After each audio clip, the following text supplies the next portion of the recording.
వరుసగా మా సినిమాలతో బోర్ కొట్టించిన చెర్రీ కొద్ది రోజులుగా సినిమాల సెలక్షన్స్ విషయంలో ఆచితూచి అడుగులు వేస్తున్నాడు. బ్రూస్లీ తర్వాత లాంగ్ గ్యాప్ తీసుకుని ధృవ సినిమాతో ప్రేక్షకుల ముందుకు వచ్చిన చెర్రీ ఆ సినిమా తర్వాత కూడా మరోసారి బ్రేక్ తీసుకున్నాడు. ప్రస్తుతం సుకుమార్ దర్శకత్వంలో రంగస్థలం 1925లో నటిస్తున్న చరణ్ ఇప్పుడు స్పీడ్ పెంచాడు.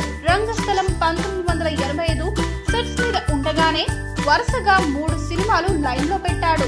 సూపర్ హిట్ దర్శకుడు కొరటాల శివ దర్శకత్వంలో తన సొంత నిర్మాణ సంస్థ కొనదల ప్రొడక్షన్స్ కంపెనీలో ఓ సినిమా చేస్తున్నట్టుగా అధికారికంగా ప్రకటించాడు చెర్రీ.